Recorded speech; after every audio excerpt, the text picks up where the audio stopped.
Ladies and gentlemen, welcome back to Joe Stunner Boxing. I hope you're having a good week. It's only Tuesday, but I hope it's been painless for you. Right.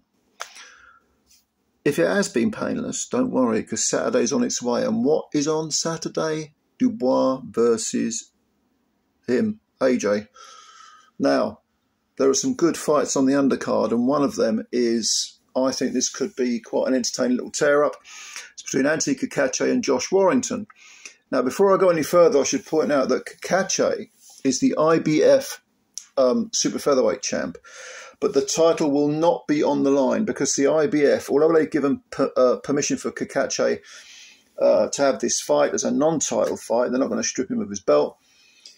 They're not happy with Warrington as a challenger, and I'm with the IBF on this because Josh Warrington does not deserve a world title shot. First of all, he's lost his last two fights. He got stopped in 7 rounds by Lee Wood.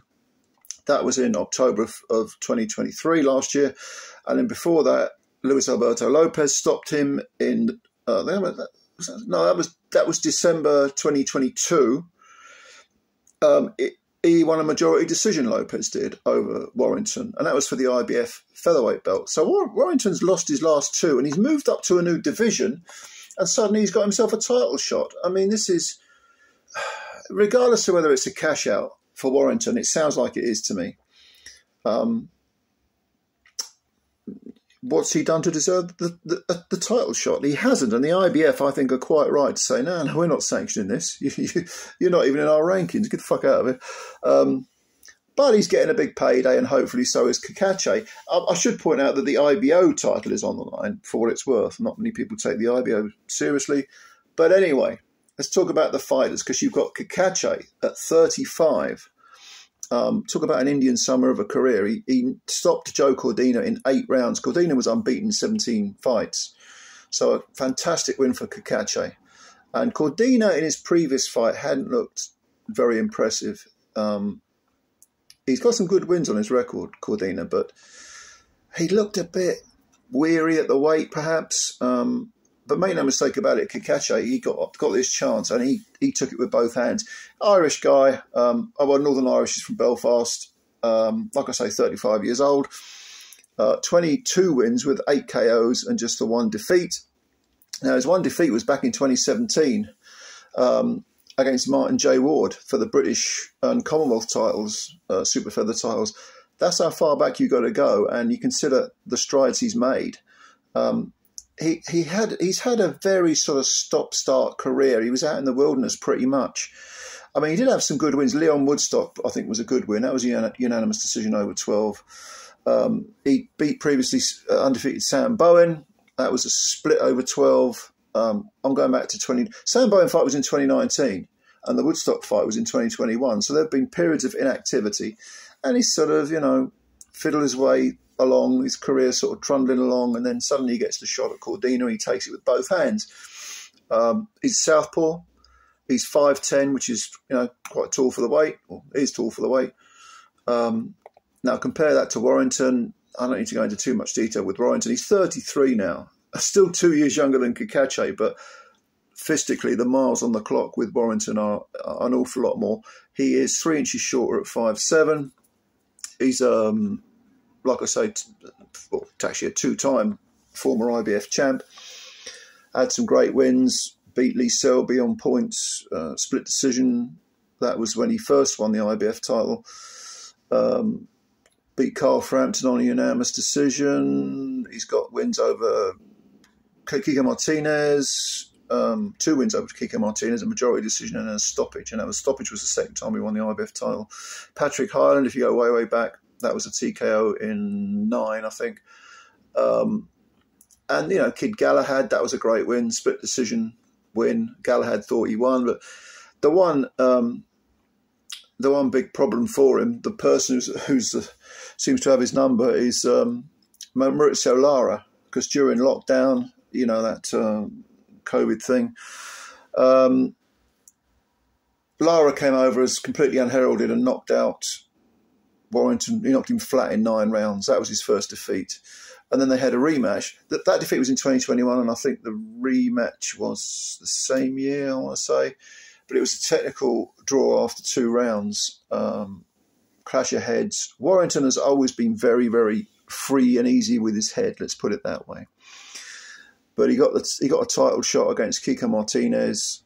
You can't argue that this guy's got, this guy's had plenty of opportunities, and he won the IBF feather belt back.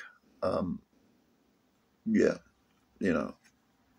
But to be honest with you,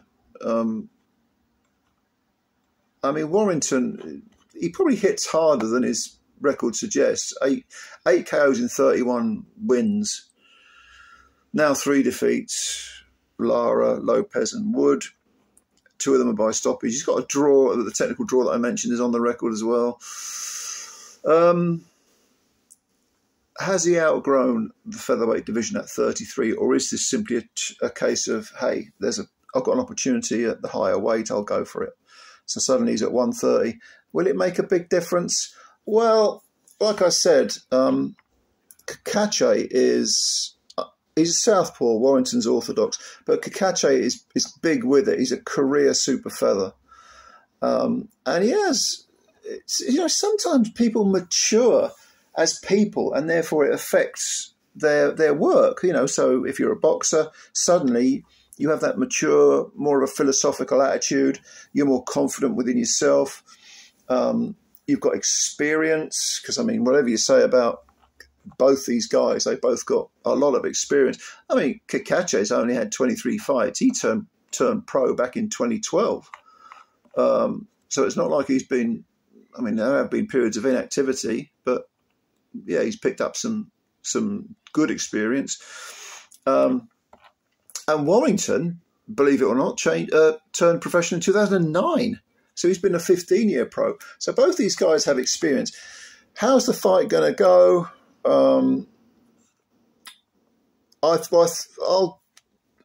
Spoiler alert, I think Cacace will win this fight. The only question in my mind is, does he stop Warrington? Now, Warrington is a warrior. He's very, very, he can be a bit dirty, a bit, like I say, free and easy with the head. A bit of a Holyfield going on there.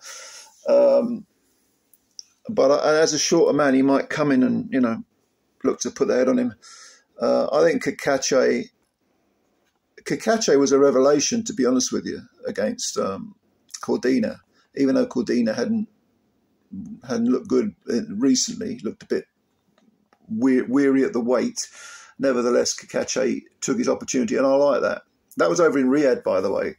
So Cacace, being seemingly having a mature Indian summer of a career, I don't think the Wembley Stadium thing will bother him.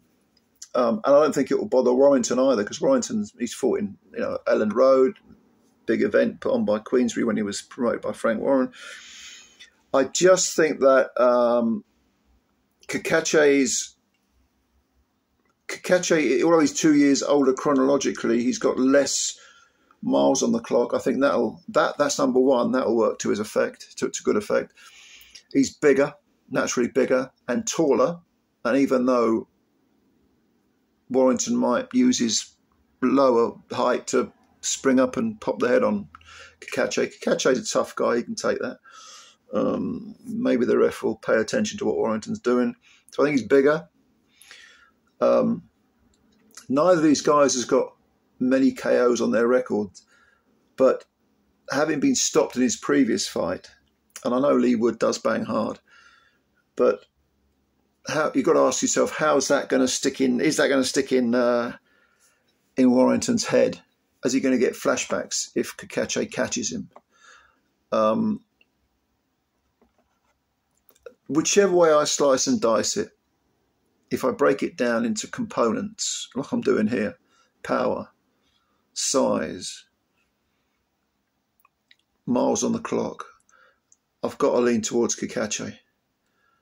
And I think he will stop Warrington. I'm going to say that. Even though he's only got those 8 KOs in 22 wins, no, I'm going to stick my neck out and say I think he stops Warrington. I can quite easily see Warrington going the distance. I can even make a case for him winning. You could say that he might be able to outwork Cacace. Perhaps at the higher weight he will be a bit better. He has been a career featherweight, but 5'7", I don't know. I mean, don't forget the Cordina win for Cacace was only in May, so his confidence is going to be very high anyway. The Lee Wood stoppage defeat for Warrington was back in October of last year, so that's getting close to a year, almost a year off, isn't it?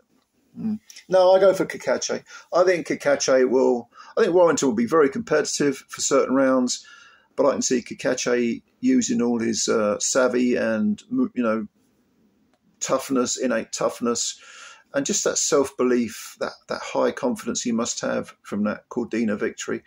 I think he'll start to grind down Warrington in the middle rounds and probably stop him in the sort of 8th, 9th, 10th, that sort of period, just before we get to those so-called championship rounds.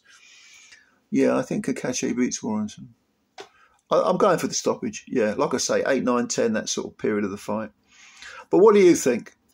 Do you agree with me? Do you disagree with me? I'm sure lots of you Warrington fans think he'll pull off the upset, and he could do it. He could do it. But let me know. Let me know in the comments. Comments below, of course, as always. And please subscribe to the channel if you're new. It costs you absolutely nothing. Hit the like button. Support the channel. Support Joe Stunner Boxing. Please, please. It's your channel as much as mine. I mean, if I was making the videos, no one was watching them. Not a lot of fucking point doing it. But it's your channel as well. I'm looking forward to reading your comments. And, yeah, enjoy the rest of your day. Take care of yourselves. And bye for now.